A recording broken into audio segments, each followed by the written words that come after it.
Hey guys, I'm here today to review the Xtreme Synthetic Sparring Longsword by Red Dragon Armory. It's about 49 inches long overall. I'm not sure the blade length, and I'm not sure the exact weight, but they do say it weighs roughly 1/3 that of a real sword. I actually bought two of them for my brother and I, so we could spar. One black, one silver and brown. Or maybe that's green. I don't know. I'm colorblind. Either way, we were sparring, and we were probably about 30 minutes to our sparring, and he threw a series of cuts at me, and I deflected them, but I tripped over something while backpedaling, and so the tips of our blades hit, and it actually, as you can see, broke the tip of that off. And broke off about 3 inches.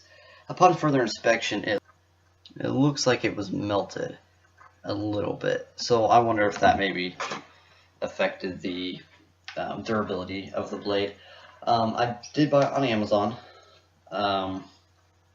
So I contacted them and told them what happened, and they, without question, sent me a new one. I just have to return this one, so I figured I would do this review before I had to send this back. I guess then I'll have to test it again with the other sword, see what happens.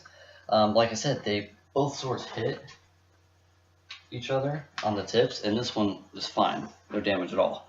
As I would expect. I mean, they're designed for sparring, for blade and blade contact. Now, this is synthetic. It's essentially a plastic. It is solid, but it is still a plastic. So you obviously couldn't use this against a metal sparring sword or even a wood sparring sword.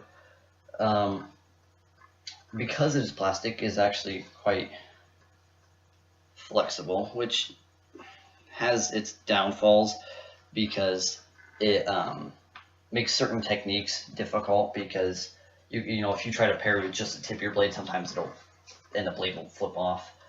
That also happens because the blades are very slick, so you will hit them and they won't slide. And there was more than once my brother would throw a cut at me, and I'd go to knock it aside. This is really weird doing it myself. Anyway, I'd go to knock it aside, and because they're so slick, instead of catching, kind of biting into each other, they just slip off each other, and our swords would go flying off to the side. It made certain binding and winding techniques difficult.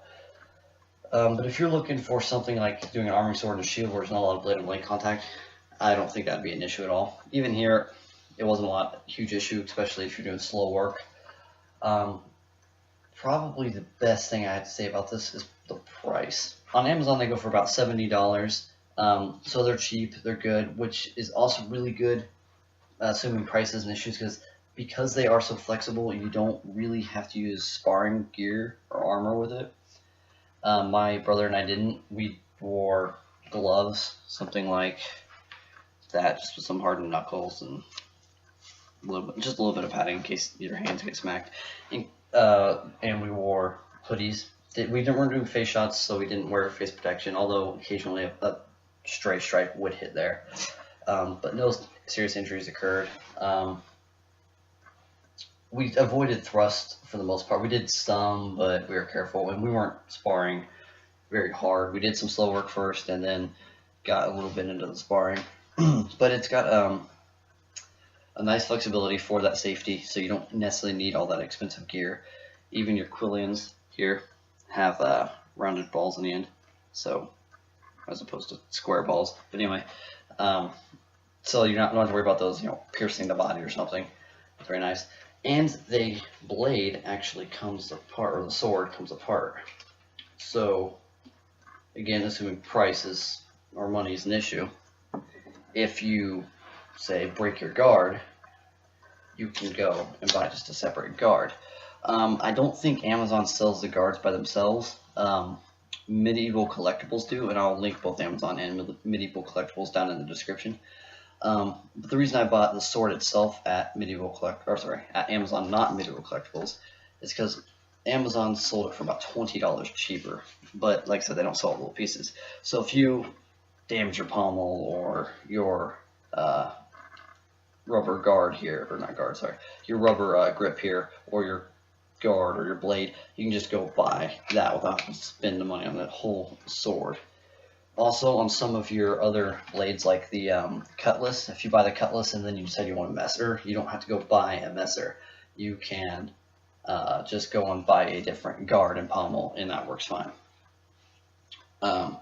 So very cost effective. All in all, I would have to say I do recommend it. There aren't really any flaws. Depending on how realistic you're going for it, the 1/3 the weight could be an issue. Flexibility could be, being so flexible could be an issue.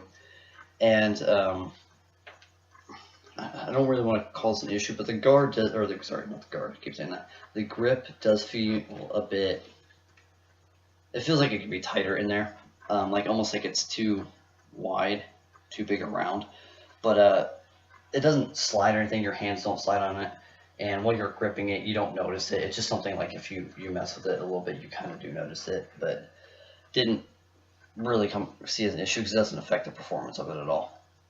All in all, for the price and everything, I would have to say I do recommend it. Although I have to take it with a grain of salt. I have not used any other sparring swords, so I don't have anything else to compare them to. This is just my knowledge of swords and how they should function.